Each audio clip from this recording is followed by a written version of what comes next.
Gaji kamu udah naik, tapi kenapa rasanya tetap miskin? Motor udah diganti, HP udah terbaru, tapi kenapa hatinya tetap kosong?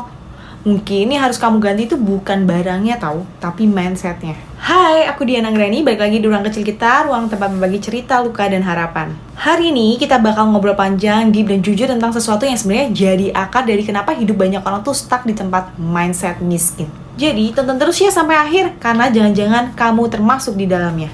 Hidup ini itu bukan cuma soal saldo rekening aja, tapi soal cara berpikir yang bikin kita stuck di situ-situ aja.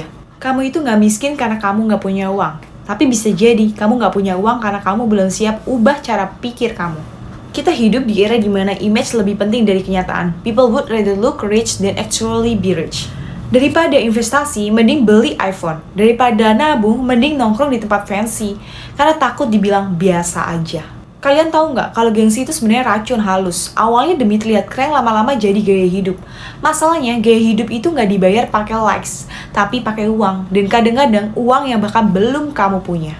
Point of reflectionnya, kenapa kamu beli itu? Karena butuh atau karena pengakuan aja?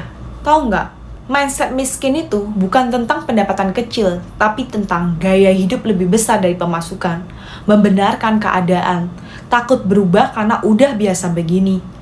Selalu ngerasa kurang dan membandingkan sama orang lain.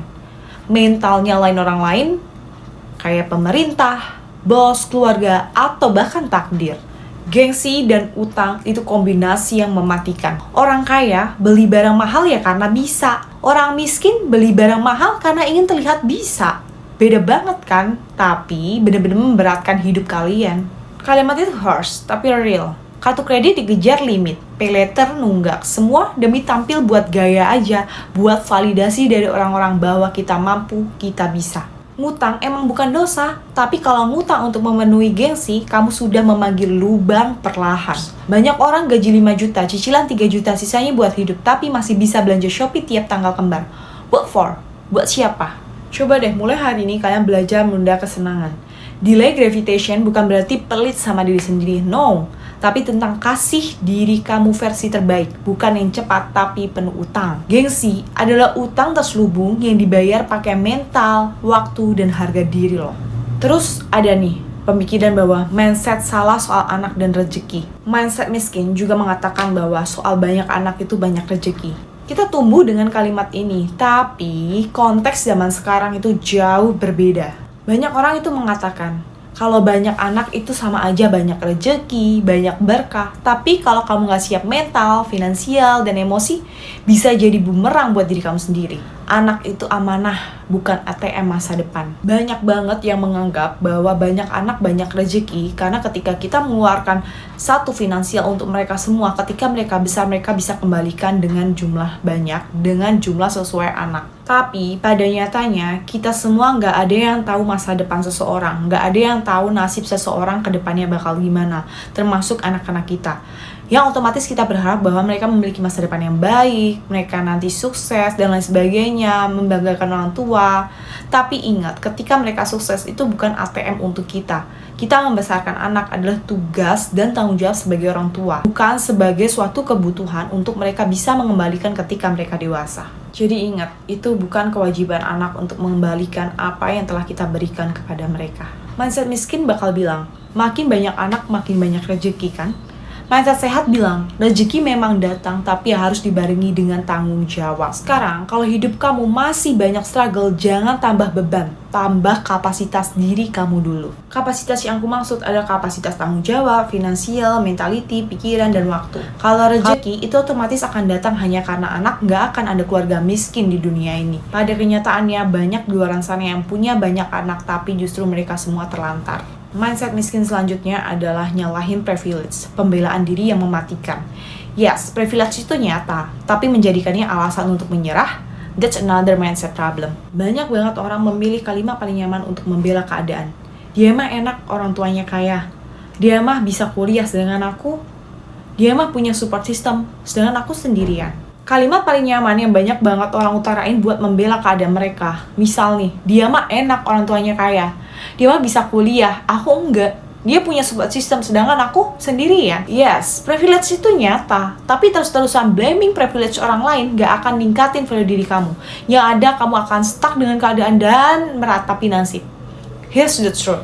Life is unfair, guys. Tapi bukan berarti kamu harus stuck di tempat dan menyalahkan semua orang kecuali diri kamu sendiri. Aku tahu, kita nggak bisa memilih start dari mana. Tapi kita bisa milih finishnya mau gimana. Dia mungkin start lebih dulu, tapi kamu bisa finish lebih kuat. Asalkan nggak sibuk ngeluh maksudnya. Nah, sekarang aku kasih tahu langkah-langkah realistis untuk keluar dari hal-hal itu. Yang pertama, kalian stop nyalahin. Stop nyalahin keadaan, stop nyalahin orang, stop nyalahin hal yang terjadi kecuali diri kamu sendiri. Yang kedua, catat semua utang. Yes, mesti dicatat biar kalian ingat dan kalian bisa lihat rinciannya.